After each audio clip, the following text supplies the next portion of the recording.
Dr. Satan, the chilling tale of Marcel Petiot. Welcome to The Most Evil, where we delve into the minds of history's most notorious serial killers. Today, we unravel the chilling story of Marcel-André Henri Félix Petiot, a man who hid behind the mask of a respectable doctor while committing heinous crimes. Known as Dr. Satan, Petiot's tale is one of deception, greed, and cold-blooded murder. Marcel Petiot was born on January 17, 1897, in Auxerre, France. From a young age, Petiot displayed troubling behavior. He was charged with theft and damage to public property, but his mental instability often kept him out of serious trouble. In World War I, Petiot served in the French army, where he was wounded and exhibited symptoms of mental breakdown.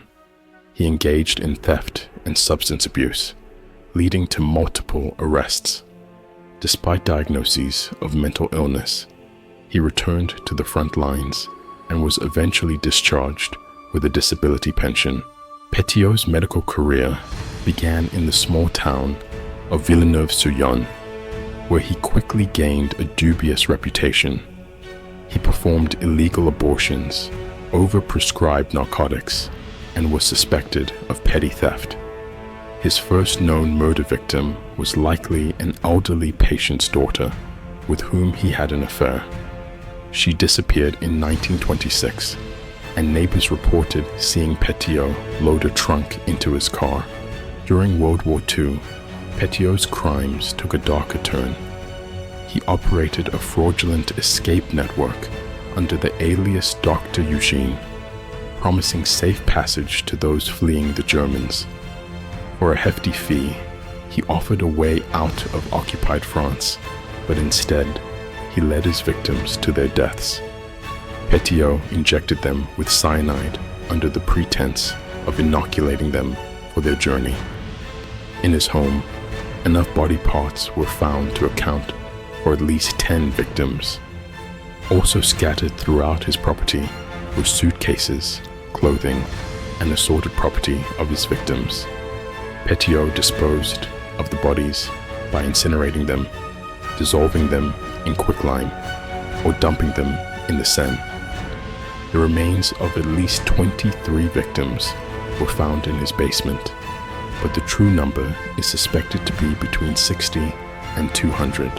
The police were initially unaware of Petiot's crimes.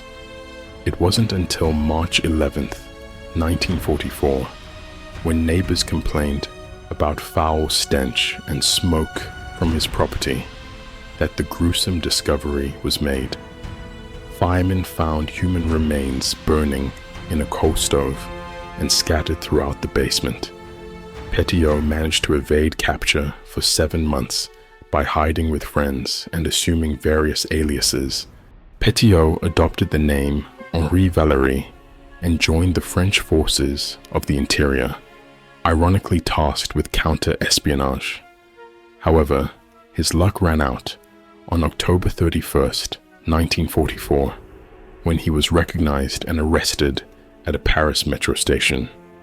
Among his possessions were a pistol, a large sum of money, and numerous identity documents. On March 19th, 1946, Petiot was tried for 135 criminal charges, including 26 counts of murder. He was found guilty and sentenced to death. On May 25th, 1946, Petiot was executed by guillotine. Petiot's psychological profile was complex.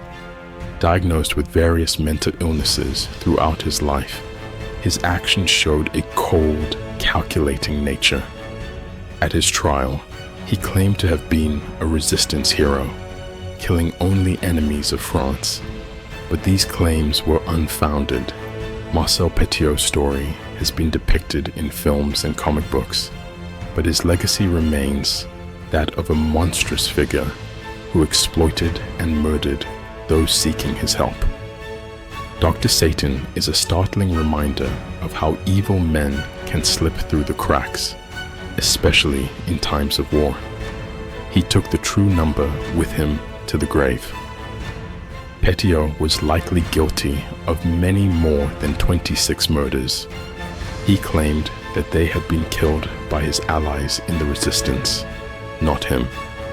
Dr. Satan was executed by beheading on the 25th of May, 1946. Marcel Petiot's life is a grim reminder of how evil can lurk behind the most unsuspecting facades. If you found this video insightful, don't forget to like, share, and subscribe to our channel for more content on true crime and psychological analysis. Remember to stay vigilant, and until next time, stay safe.